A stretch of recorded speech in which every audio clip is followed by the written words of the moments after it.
Alors, je vous propose de commencer. Je vais commencer donc en vous présentant donc les personnes qui sont autour de moi. Monsieur donc le directeur zonal adjoint de la police judiciaire donc qui est en poste à Lyon, Monsieur Damien Delaby. À sa droite, Romain Rousseau, commissaire de police en charge de la DC Ouest de l'Isère. À ma gauche, vous le reconnaissez, c'est Jérôme Chapa, le directeur de la police nationale de l'Isère. Et à sa gauche, Madame Cécile Bosque, qui est commandante de police, adjointe de la DCOS de l'Isère, et qui a, comme Romain Rousseau, donc et leurs effectifs, particulièrement participé à cette enquête sur le meurtre de Lilian Dejean. Donc, sous la direction de la juge d'instruction de Grenoble en charge de cette enquête, les investigations nombreuses et méthodiques menées par les policiers de la division de la criminalité organisée et spécialisée de l'Isère, mais aussi du Rhône, ont permis l'arrestation du suspect du meurtre de Lilian Dejean hier au Portugal. Lilian Dejean a été tué, tout le monde s'en rappelle ici, à Grenoble, devant la mairie de Grenoble, le 8 septembre dernier, il y a un peu moins de 2 mois et demi. Hier, au Portugal, c'est Abdoul Diallo qui a été interpellé vers 17h dans une commune qui s'appelle Póvoa de Lanoso, qui est située à 70 km au nord de Porto. Alors si je confirme aujourd'hui l'identité de ce suspect, c'est parce qu'elle est connue en fait depuis le jour même du meurtre, puisque tout le monde a su que la carte d'identité de ce suspect avait été retrouvée dans le véhicule qu'il avait lui-même accidenté devant la mairie de Grenoble, avant de s'en prendre à Lilian Dejean. En tout cas, ce sont les faits dont il est suspecté. C'est cet important travail qui a été mené ici en France par les policiers de l'Isère et du Rhône, qui a permis de savoir où se trouvait le suspect au Portugal. Ces informations, les policiers français les ont ensuite communiquées à leurs homologues portugais, avec lesquels ils sont en lien quotidien depuis plusieurs semaines. Abdoul Diallo est âgé de 24 ans. Il a été incarcéré la première fois par le juge des enfants de Grenoble à l'âge de 15 ans. Il a 19 condamnations à son casier judiciaire, beaucoup pour des faits de violence, mais également pour du trafic de stupéfiants. Au total, il a été condamné à 6 ans de prison ferme au cours des 10 dernières années. Actuellement, il est donc détenu au Portugal en vertu du mandat d'arrêt européen qu'a délivré la juge d'instruction de Grenoble. Il sera remis à cette magistrate dans les prochaines semaines, mais je suis incapable de vous donner aujourd'hui la date exacte de cette remise que personne ne connaît. Je tiens à remercier vivement pour leur excellent travail les policiers français et portugais, ainsi que nos collègues magistrats du siège et du parquet, ici à Grenoble et au Portugal. Ils n'ont pas ménagé leurs efforts. Le succès de cette arrestation, il est dû donc à ce travail très fort des policiers et des magistrats, et il est dû aussi à ces possibilités de coopération policière et judiciaire européenne. Mandat d'arrêt européen, possibilité de se parler en direct entre policiers européens, tout ça a permis cette arrestation du suspect hier au Portugal. Cette arrestation est évidemment une satisfaction pour la famille et pour les proches de Lilian Dejean. C'est aussi une immense satisfaction pour nous tous ici présents. Voilà, je suis prêt à répondre à quelques-unes de vos questions, mais après avoir donné la parole à vous, monsieur le directeur, c'est ce que nous avions convenu, et puis ensuite à vous, monsieur le directeur adjoint. Moi, je vais être très bref, j'ai laissé la parole au directeur. Excusez-moi, est-ce que vous pouvez en fait intervertir? Ah, vous voulez que je laisse la place devant les micros? Oui. La qualité du son. On fait ça.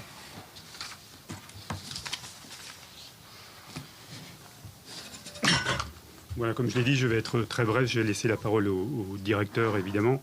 Nos premières pensées à nous, policiers, vont avant tout envers la famille de la victime et envers ses collègues avec lesquels nous travaillons en proximité.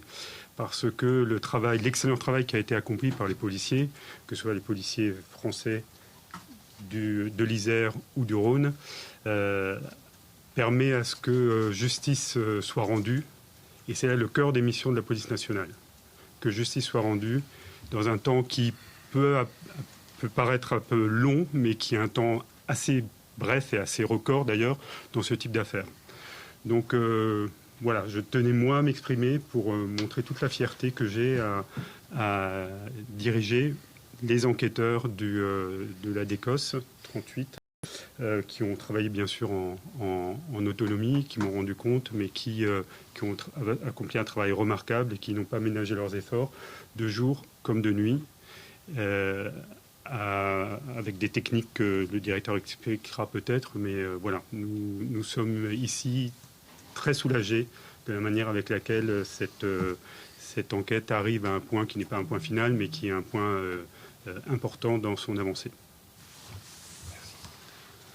Oui, alors en ce qui me concerne pour la police judiciaire, j'intervertis aussi. Allez, un jeu de chaises.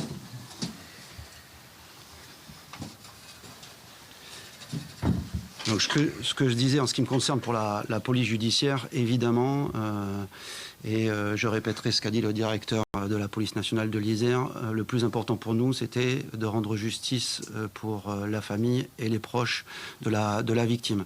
Et c'est pour cela qu'au niveau de la police judiciaire, ces affaires-là sont évidemment prioritaires et que le maximum de moyens humains et matériels est mis en œuvre pour arriver à élucider ces affaires-là. Donc ce sont des dossiers majeurs, et ce dossier-là en particulier l'était au regard de sa sensibilité, de l'émoi qui a été causé en Isère et des faits de cette particulière gravité. En ce sens-là, nous avons mis en place des dispositifs importants qui ont engagé sur 2 mois et demi depuis les faits, plus de 2 mois et demi, plus de 40 enquêteurs qui étaient consacrés à ce dossier. Une enquête qui a nécessité des développements techniques et en moyens techniques et en moyens humains importants. Avec ces enquêteurs consacrés à la recherche du principal suspect. Donc plus de 40 enquêteurs, à la fois de la police judiciaire de l'Isère, la division de la criminalité organisée spécialisée, appuyés, et c'est important de le souligner, par des enquêteurs également spécialisés de Lyon, de la police judiciaire de Lyon, ainsi que d'un appui fourni par la direction nationale de la police judiciaire. Donc des moyens importants consacrés à la traque et à la recherche du suspect afin de rendre justice, et une procédure aussi importante sous la houlette d'abord du parquet de Grenoble et ensuite de la juge d'instruction de Grenoble, procédure importante qui a donné lieu à la rédaction de plus d'1 millier de procès-verbaux et des investigations qui ont été diligentées à la fois ici sur le territoire de l'Isère et de Grenoble, mais qui nous ont conduits finalement assez rapidement sur le territoire européen, au Portugal. Et je me dois aussi, comme vous l'avez fait, monsieur le procureur, de souligner l'excellente collaboration que nous avons eue avec les autorités judiciaires et policières portugaises, et notamment l'APJ, la police judiciaire de Porto, qui a mis tous les moyens, compte tenu de la gravité du dossier et des faits qui avaient été commis ici, qui a mis tous les moyens pour localiser très précisément le principal suspect. Je veux leur rendre un grand coup de chapeau, leur donner un grand coup de chapeau, parce que sans eux, on n'en serait pas là aujourd'hui. Donc une collaboration efficace ici en France, avec de nombreux développements techniques et une présence de nos collègues portugais à nos côtés qui nous ont permis de concrétiser cette affaire. Voilà ce que je pouvais dire sur l'aspect des moyens que nous avons engagés dans ce dossier sensible, prioritaire pour la Direction nationale de la police judiciaire. Et je pense qu'effectivement, on peut se féliciter de la synergie qui a été mise en place pour arriver à cette fin heureuse, en tout cas en termes d'élucidation de l'enquête. Voilà. Merci, monsieur le directeur. Avez-vous une ou deux questions? Sur l'aspect technique, comment avez-vous pu tracer le suspect, si je puis dire, pour savoir qu'il était au Portugal? On ne répondra pas à cette question, Monsieur Puyot. Donc désolé, c'est vraiment les secrets de l'enquête, ça. C'est pas possible de répondre à ces questions-là. Entre le moment où on l'a localisé au Portugal et au moment où on l'a arrêté, est-ce qu'il y avait un grand laps de temps ou est-ce que ça s'est fait instantanément? Là aussi, ça a des conséquences pour les suites de l'enquête, donc il n'est pas possible de répondre dans le détail à votre question. Aucun doute sur son identité aujourd'hui? Non, c'est bon, donc l'identité est confirmée. Est-ce que vous allez travailler sur les personnes qui sont susceptibles de l'avoir aidé dans sa cavale? La réponse est oui. Est-ce qu'il y a un supplétif d'information ou alors est-ce que l'information judiciaire est suffisante? Est-ce que le cadre procédural est suffisant pour travailler sur cet aspect?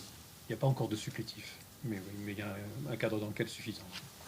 Est-ce que d'autres personnes ont été interpellées? Non, aucune autre. Vous parliez de moyens techniques, vous pouvez être plus précis sur la... Non. Parce que évidemment, donc on n'a pas envie que tous ces moyens que l'on dévoile soient connus de tout le monde tout le temps.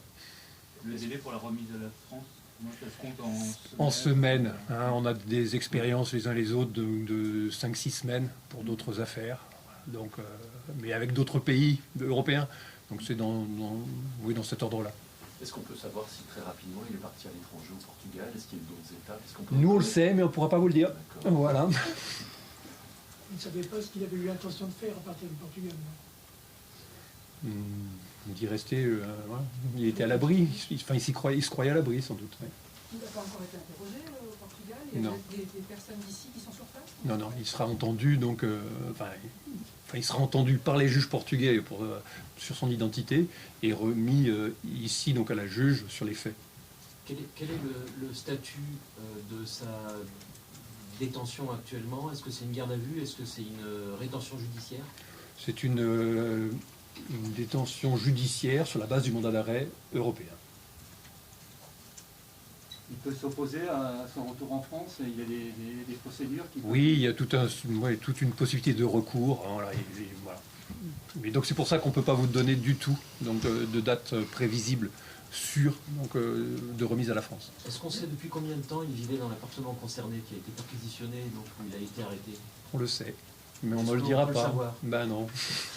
Généralement, avec le Portugal, ça se passe comment? D'accord pour... En réalité, c'est toujours variable selon l'endroit, le tribunal concerné, le pays européen concerné. Mais pour avoir donc une certaine expérience de cette collaboration maintenant judiciaire, il y a eu la collaboration policière d'abord, mais la collaboration judiciaire européenne, c'est quelque chose qui marche vraiment très très bien. Donc ça va être relativement fluide, il n'y aura pas de soucis particuliers, chacun va faire jouer sa procédure. Je vous dis, donc, si tout se passe normalement, dans 5-6 semaines, il pourrait être en France. Vous avez évoqué la DCOS de l'Isère et du Rhône qui ont participé à l'enquête. Pourquoi cette zone? Alors, monsieur le directeur... Oui, bien sûr, c'est dans le cadre de l'appui que j'ai mentionné et la priorisation de ce dossier. Donc, je vous ai expliqué tout à l'heure, en regard de la gravité des faits et de la sensibilité de ce dossier, on a pris la décision collectivement de mettre en place des moyens qui dépassent les moyens que l'on met à l'ordinaire sur des dossiers qui sont d'une moindre gravité. Donc dans ce cadre-là, on a décidé d'appuyer la division de la criminalité organisée spécialisée de Grenoble par celle de Lyon. Donc des effectifs importants ont été mis sur ce dossier qui sont actuellement basés à Lyon. Et comme j'ai dit tout à l'heure aussi, il y a eu des moyens de notre direction nationale à Paris, à Nanterre, qui ont été aussi mis à notre disposition afin d'arriver à localiser le fugitif, le suspect, et l'interpeller. Donc notre force dans la police nationale, c'est qu'on arrive assez facilement à se mettre en ordre de bataille pour travailler en équipe. On priorise les dossiers, on en connaît la gravité évidemment, et à partir du moment où on se donne une priorité, on y met les moyens. C'est dans ce cadre-là que la DCOS, du coup, comme vous l'avez appelé, a été amenée à appuyer celle de Grenoble. Avec le recul, est-ce que vous pouvez dire le jour du meurtre? Est-ce que vous arrivez à le suivre à la vidéo sur un certain parcours? Ou pas du tout? Oui, donc il y a une vidéo qui montre le tir. Ce sont les mêmes même service qui travaille sur les fusillades qui ont eu à Grenoble depuis des mois, qui ont eu en charge aussi en plus.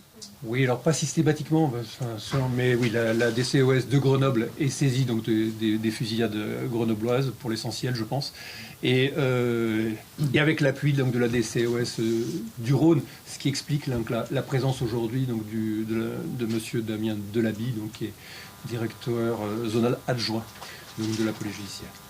Est-ce que pendant ces 2 mois et demi, il y a d'autres moments où les services des enquêteurs étaient proches de l'arrêté, ou est-ce que c'était vraiment ce moment-là? C'est délicat de répondre à ces questions. On ne peut pas évoquer la téléphonie également, qui est au centre de la traque, ou non? Les techniques légales d'enquête ont été utilisées, voilà, rien de plus. Sur le profil, vous évoquiez effectivement quelques éléments de son profil. Est-ce que c'est sa dangerosité qui a nécessité effectivement autant de moyens pour le retrouver? C'est la gravité de l'acte commis, essentiellement d'abord, qui justifiait qu'un meurtrier soit recherché, ou le suspect de ce meurtre en tout cas, hein, parce que pour l'instant il reste présumé innocent jusqu'à sa condamnation définitive par une juridiction française. Autre question, on s'arrête là?